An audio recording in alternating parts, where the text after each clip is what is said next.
I'm so tired. My life is looking like a crazy dream that I just got off a roller coaster. Right? Again, switching timelines. And I'm just trying to stay myself through all of that. Realizing that up is down and down is up. I've been noticing like hate from people I never get hate from. And at first I've been feeling bad about it, sad about it, feeling like I did something wrong. But at some point, like I hear a voice in my heart tell me, that's jealousy, you know? And it kind of helps me to overcome that. But either way, I really think that it's growth. And I think that there are a lot of people that it's not everybody who wants to be authentic. It's not everybody who wants to grow. But I think that the people that do are going to grow with me, are going to develop, are going to learn, and are going to be impacted by my work.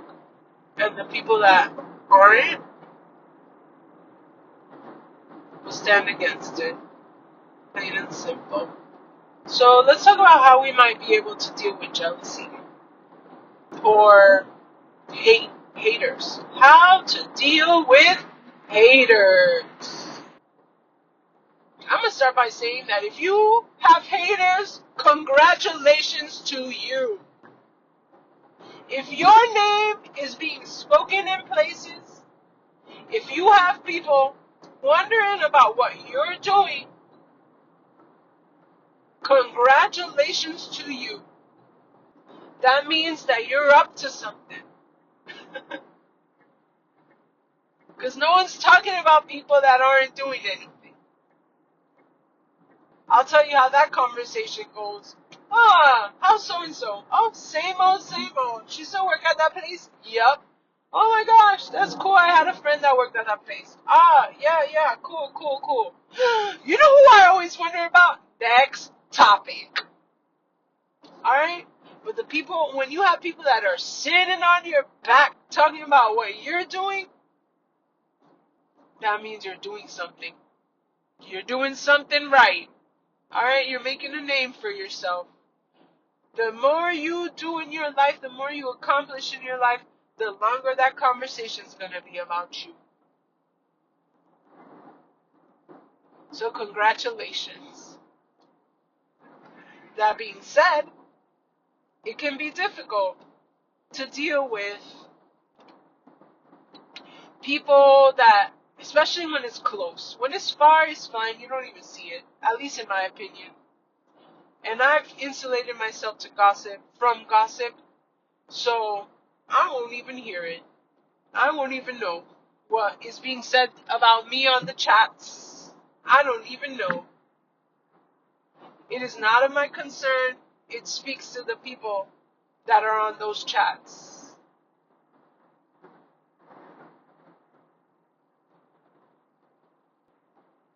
And I always say,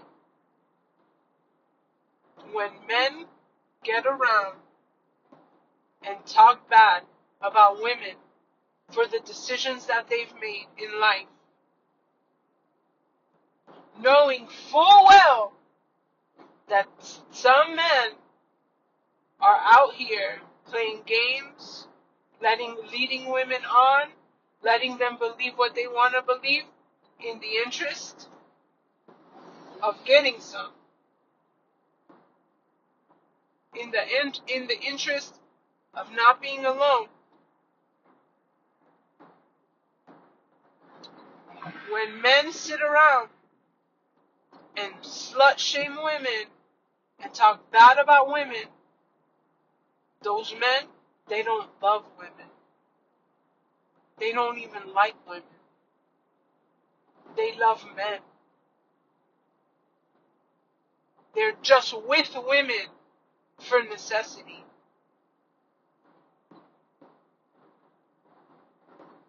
There's a lot of men out here that don't love women. They love men. They wish they could find a man with woman parts.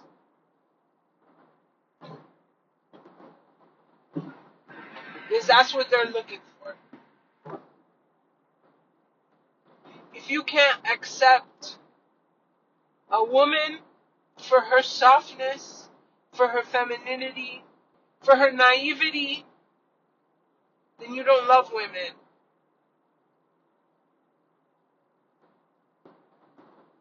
And I will go a step further and say it's the same for men. Women, if you cannot accept a man for his need to be a leader, to control, if you're out here breaking men's hearts, breaking their egos, bringing them to their knees with your manipulation, you don't love men. When you're out here like Delilah, looking for a man's strength, only to cut it off when he trusts you the most, only to take him for everything he's worth, you don't love men.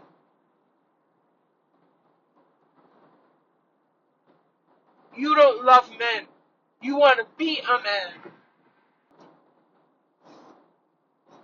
I believe that the blame goes both ways. But anyways, back to the topic at hand.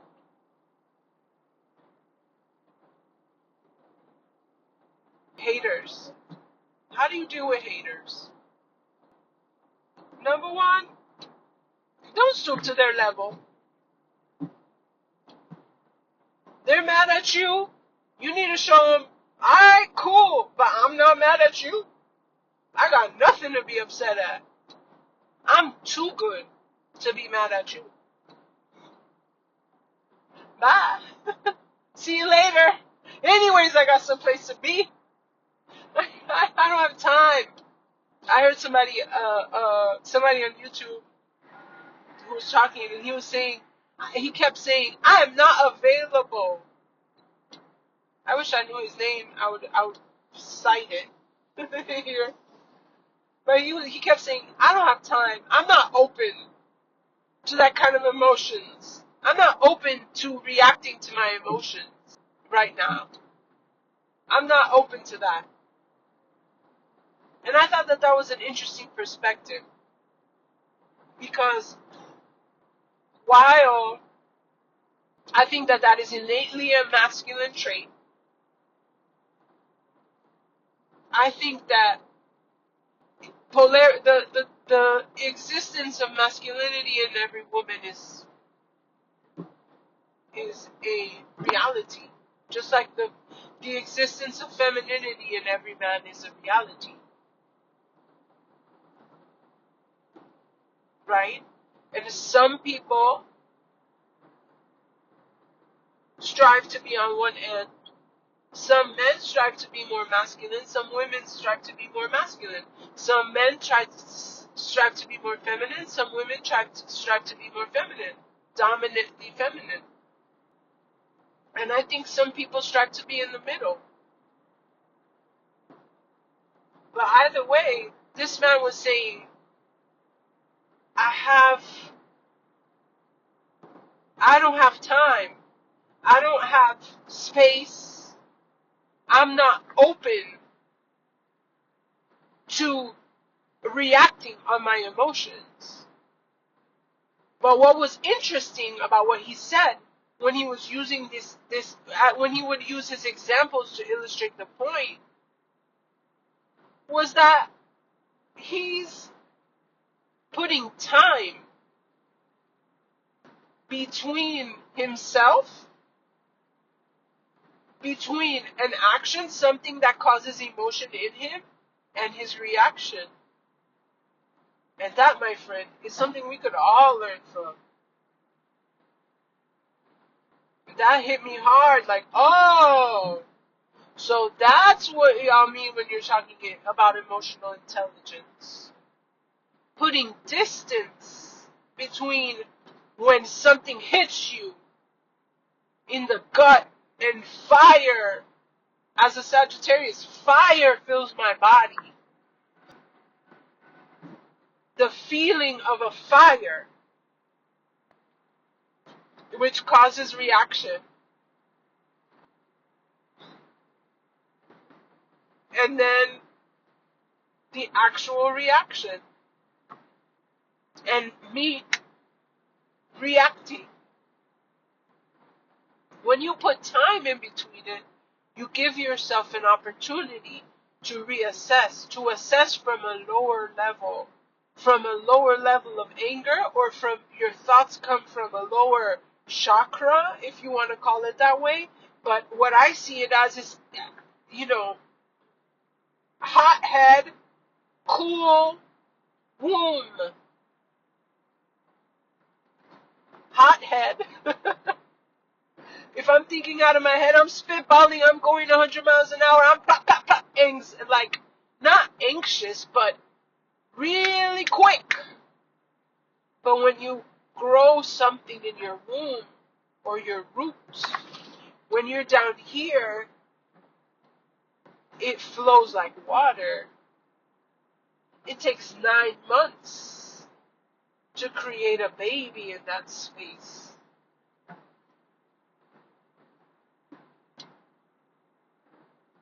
So you're allowing time to push that whatever situation you're facing, or whatever words you were told, to push down into your roots or your womb, so as to formulate a response that is more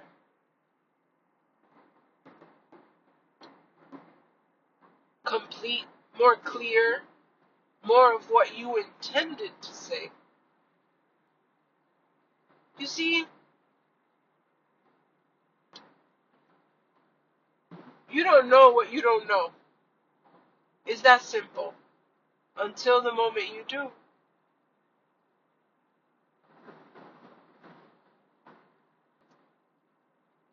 So when a hater comes, tells you something hurtful, or downplays your accomplishments or your achievements, put some space. Show them, you might be mad, but I'm not mad at you. I'm not mad at you. Alright then, I gotta go. I'll see you later. Best believe we're gonna come back to this. Or you may or may not choose to respond.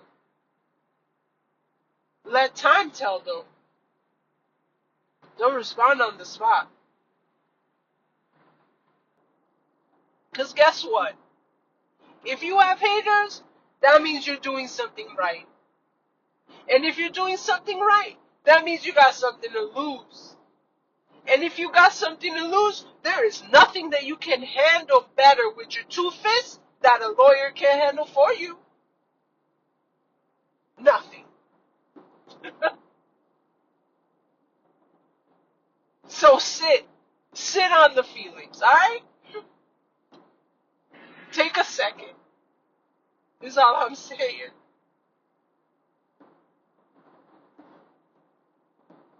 Number 2, this goes back to the topic that I spoke on a few days ago about curating your environment. Let that be a sign, man. Let that be a sign from the universe that this is not your place. This person cannot come with you. A message that I've kept receiving within the times of jumping timelines has been, not everybody could come with you. Not everyone can come with you. You know how I visualized this whole experience? How I have visualized it? It's like going through. I don't know. I don't remember if you saw that movie, A Wrinkle in Time. I believe in the movie they go through a black hole. And what a black hole is a space matter so dense that it creates a portal. And it's not like a little slide that you slide through. No. It takes you apart into atoms and puts you back together on the other side. It unhooks you. It unhinges you. It takes you and cuts you and pulls you apart into a bajillion pieces, into mere atoms, into protons, neutrons, and electrons. And then it puts you back together. And in that movie, Everything, Everywhere, All at Once, that's the reason why there was universes where you had squiggly arms. There was a universe where their arms were squiggly and they had to do things with their feet, remember? But anyways, so when you arrive, so imagine, you're like, oh, I'm going to take this cup with me. This traveler's mug, it's my favorite. I'm taking it with me. You cannot hold on to that. And even if you hold on to that, when you are put into a million different neurons and you are put back together at the end, you have no control. No control over what stays and what goes. You have no control over what we reassemble as. So that's why when I looked at my cousin, and I know my cousin is not appreciated in my family, and I talked to him, I'm like, this man is making the most sense I've heard in days. He makes the most sense out of all the people I've interacted with in the last couple days or weeks even. He reassembled differently. He reassembled. And in this reality that I currently am in, he makes sense. He's wise. He sees when I speak, he hears and he understands. He reassembled properly. So when you are looking around and you're seeing haters, as much as it might hurt, that person didn't reassemble on the same timeline as you.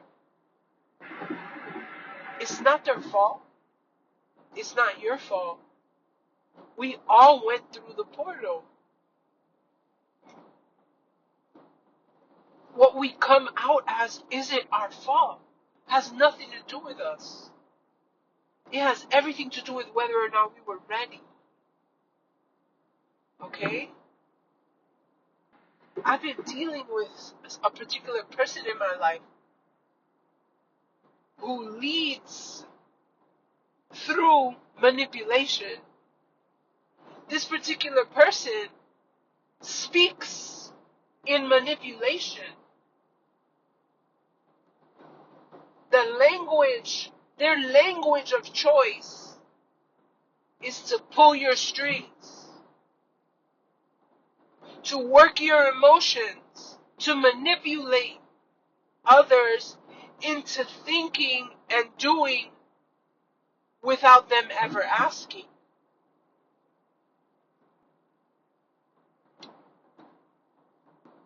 And there are some people out here that call that femininity.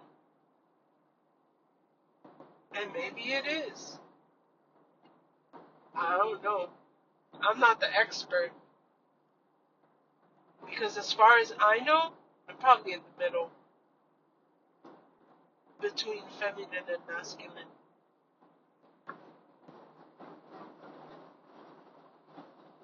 I'm probably in the middle. Meaning that when I see a man, I'm able to understand a man as a man. And to respect a man as a man. And likewise, respect and interact with a woman as a woman. And part of my understanding a man as a man is to understand that as a woman, I must submit. As a woman presenting a woman, I must submit. So we could have a little discussion. I can talk to a man. I can tell him what I think. But he's right at the end of the day. When it's either he's right or I go my own way.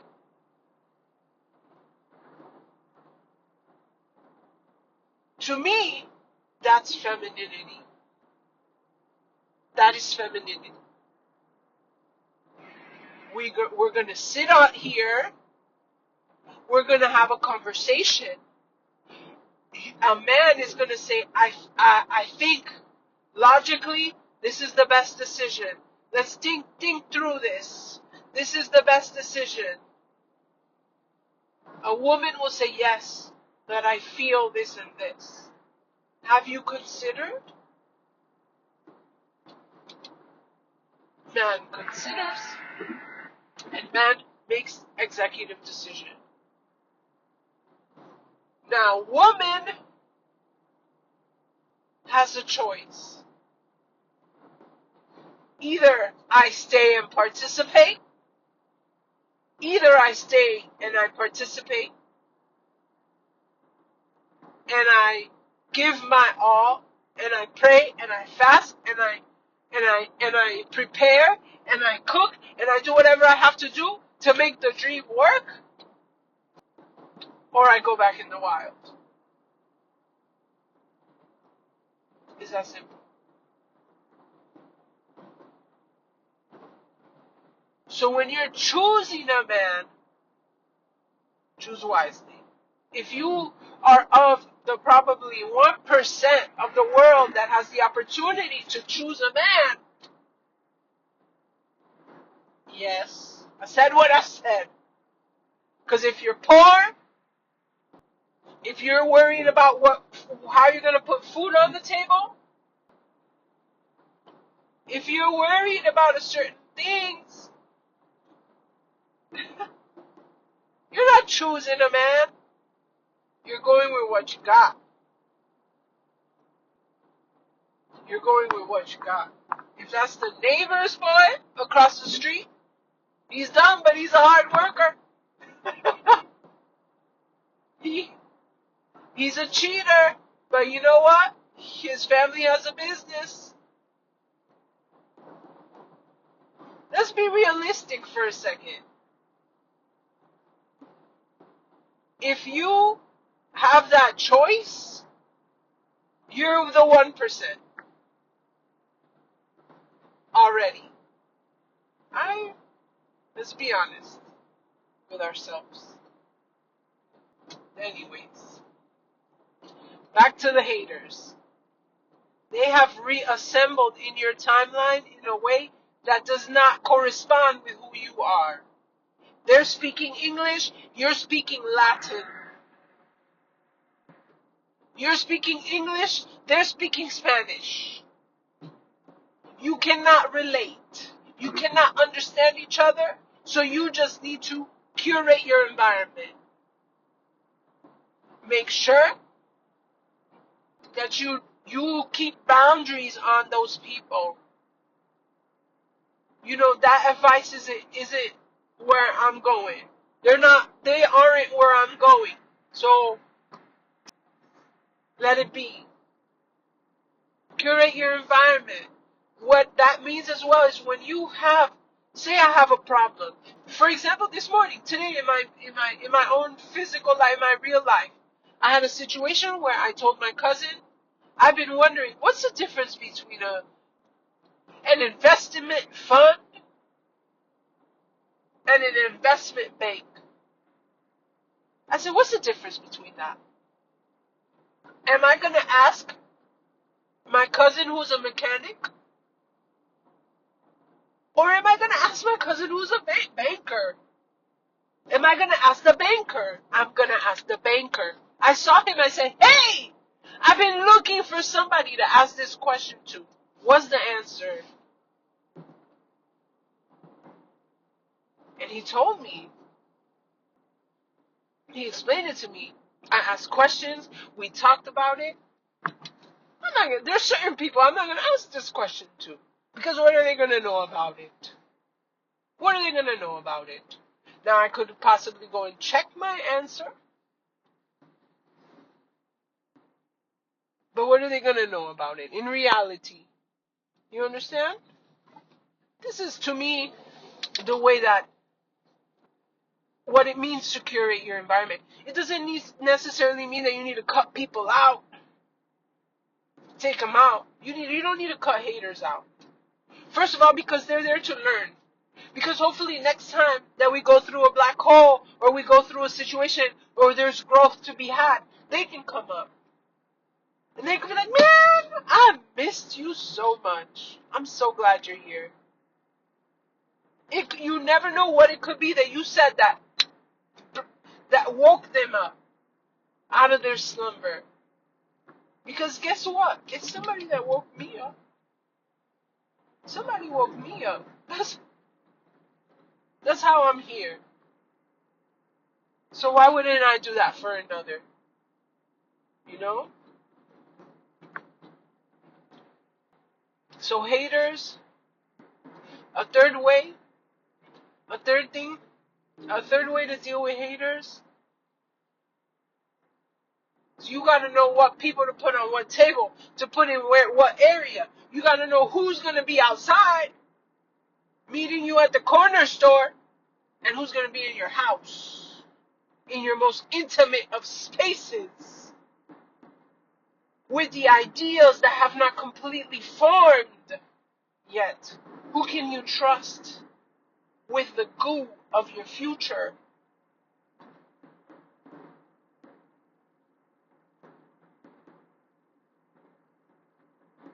And I hear, oh, but some people are haters. They act like they're for you, but they're not. No.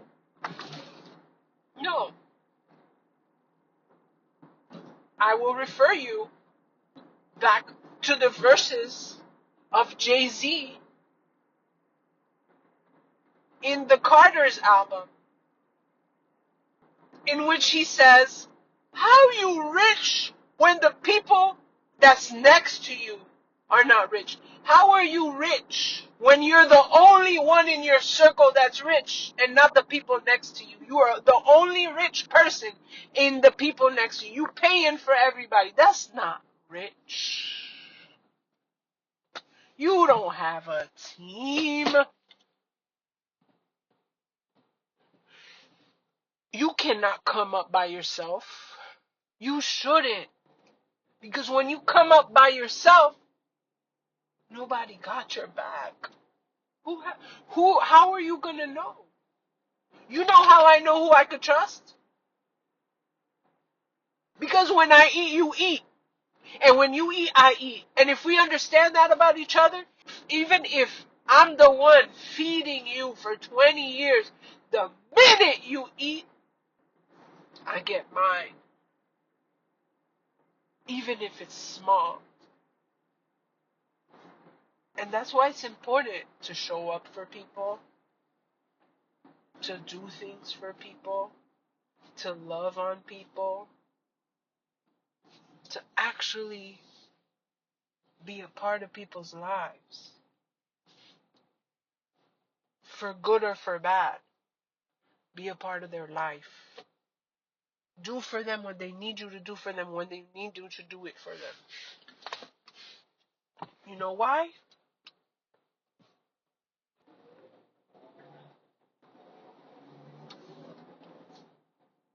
So you can ask for it back.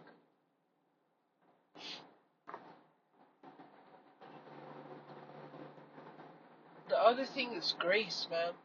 Treat your haters with grace. Expect them to change.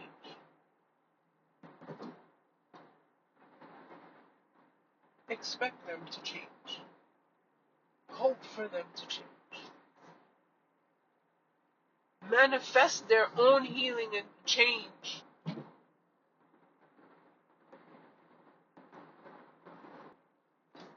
Anyways, man, that's all I have to say about that. If y'all like what I'm saying, if you like how I say it, if you feel like you're being edified by this podcast, then I suggest that you subscribe so you could know. I'm on a little journey here to put up content as much as possible to see where this goes. Honestly, this is an innocent venture that is freeing. I'm learning. I'm loving being able to share myself so authentically onto these waves. Who knows what will come of it? But all that I know is that today I feel like I created. And that is my purpose as a human being. That is my centralized form of expression as a human being. I said something with my voice. And that brings me deep satisfaction. So I welcome you to subscribe. If you're interested in hearing it, what comes out of my heart, what comes out of my lungs, what comes out of my mouth. But if you don't, hey man, I understand. I understand. Keep it pushing, baby. Don't let me stop you. Because it's about to get weird. Bye, y'all.